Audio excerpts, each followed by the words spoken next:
Hello friends, hi. ಎಲ್ಲರೂ ಹೇಗಿದ್ದೀರಾ?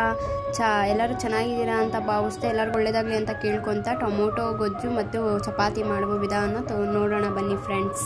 ನೋಡಿ ಫ್ರೆಂಡ್, ಬೇಕಾಗುವ ಸಾಮಗ್ರಿ: ಟೊಮೊಟೊ ಹಚ್ಚಿಟ್ಕೊಂಡಿದ್ದೀನಿ, ಸಣ್ಣಗೆ ಹಚ್ಚಿಟ್ಕೊಂಡಿದ್ದೀನಿ, ಮತ್ತು ಎರಡು ಈರುಳ್ಳಿ ಹಚ್ಚಿಟ್ಕೊಂಡಿದ್ದೀನಿ ಫ್ರೆಂಡ್ಸ್ ಸಣ್ಣಗೆ, ಮತ್ತು 2 ಹಸಿಮೆಣಸಿನ್ಕಾಯಿ. ಖಾರ ತುಂಬ ಇದೆ, ಅದಕ್ಕೆ ಹಸಿಮೆಣಸಿನ್ಕಾಯಿ 2 ತೊಗೊಂಡಿದ್ದೀನಿ. ಬೆಳ್ಳುಳ್ಳಿ ಜಜ್ಜಿಟ್ಕೊಂಡಿದ್ದೀನಿ ಫ್ರೆಂಡ್ಸ್, ಜಜ್ಜಿದಷ್ಟು ರುಚಿ ಚೆನ್ನಾಗಿರುತ್ತೆ ಅದು. ಮತ್ತು ಕರಿಬೇವು ತೊಗೊಂಡಿದ್ದೀನಿ, ಮತ್ತು ಸಾಸಿವೆ ತೊಗೊಂಡಿದ್ದೀನಿ ಫ್ರೆಂಡ್ಸ್, ಮತ್ತು ಸನ್ಫ್ಲವರ್ ಎಣ್ಣೆ. ತುಂಬ ರುಚಿಯಾಗಿರುತ್ತೆ, ಆರೋಗ್ಯಕ್ಕೂ ಒಳ್ಳೆಯದು ಸನ್ಫ್ಲವರ್. ಓಕೆ ಫ್ರೆಂಡ್ಸ್, ಮಾಡೋಣ ಬನ್ನಿ. ನೋಡಿ, ಗ್ಯಾಸ್ ಹಚ್ಬಿಟ್ಟು ಬಾಣಲಿ ಇಟ್ಟು ಎಣ್ಣೆ ಕಾದಿಂದೆ ಸಾಸಿವೆ ಜೀರಿಗೆ ಹಾಕಿದ್ದೀನಿ. ಸಿಡ್ದಿಂದೆ ಕರಿಬೇವು ಹಾಕೋಣ. ಕರಿಬೇವು ಹಾಕಿಂದೆ ಮತ್ತು ಫ್ರೆಂಡ್ಸ್ ಬೆಳ್ಳುಳ್ಳಿ ಹಾಕ್ತೀನಿ. ಬೆಳ್ಳುಳ್ಳಿ ಫಸ್ಟಿಗೆ ಯಾಕೆ ಹಾಕ್ತಾರೆ ಅಂದರೆ ಘಮ ಬರುತ್ತೆ, ಅದು ತುಂಬ ಒಳ್ಳೆ ಸ್ಮೆಲ್ ಬರುತ್ತೆ, ಅದಕ್ಕೋಸ್ಕರ ಘಮ ಬಿಟ್ಕೊಳ್ಳುತ್ತೆ. ನೆಕ್ಸ್ಟ್ ಹಸಿಮೆಣಸಿನ್ಕಾಯಿ ಹಾಕ್ತೀನಿ ಫ್ರೆಂಡ್ಸ್.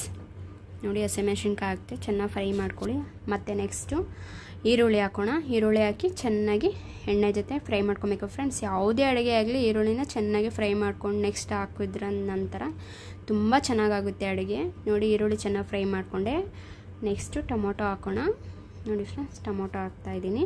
ಟೊಮೊಟೊನ ಈರುಳ್ಳಿ ಎಣ್ಣೆ ಜೊತೆಗೆ ಚೆನ್ನಾಗಿ ಫ್ರೈ ಮಾಡ್ಕೊಳ್ಳಿ, ಮಸಿಯೋದೇ ಬೇಡ.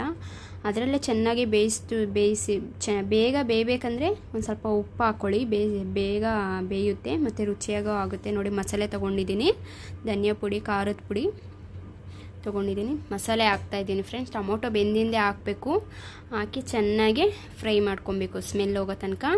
ಮತ್ತು ಘಮ ಬಿಟ್ಕೊಂಡಿಂದೆ ಒಂದು ಸ್ವಲ್ಪ ನೀರು ಹಾಕ್ಕೊಬೇಕು. ಎಷ್ಟು ನಿಮಗೆ ನೀರು ಎಷ್ಟು ಬೇಕೋ ಅಷ್ಟು ಹಾಕ್ಕೊಳ್ಳಿ. ನಿಮಗೆ ಗಟ್ಟಿ ಇಷ್ಟ ಅಂದರೆ ಗಟ್ಟಿನೇ ಇರಲಿ, ತೆಳು ಬೇಕಂದರೆ ಗಟ್ಟಿ ಇದ್ದಷ್ಟು ಟೇಸ್ಟು ತುಂಬಾ ಚೆನ್ನಾಗಾಗುತ್ತೆ ಫ್ರೆಂಡ್ಸ್. ನೋಡಿ, ನೀರು ಹಾಕಿಂದೆ ಚೆನ್ನಾಗಿ ಕುದಿಸ್ಬೇಕು. ನೋಡಿ, ಟೊಮೊಟೊ ಗೊಜ್ಜು ರೆಡಿಯಾಗಿದೆ ಫ್ರೆಂಡ್ಸ್. ನೋಡಿ, ಗಟ್ಟಿಯಾಗಿ ರೆಡಿಯಾಗಿದೆ. ಒಂದು ಸ್ವಲ್ಪ ನೀರು ತೆಳುವಾಗಿದೆ, ತುಂಬ ಚೆನ್ನಾಗಿದೆ ಫ್ರೆಂಡ್ಸ್, ತುಂಬ ರುಚಿಯಾಗೂ ಇದೆ, ಅತಿ ಸುಲಭವಾಗಿ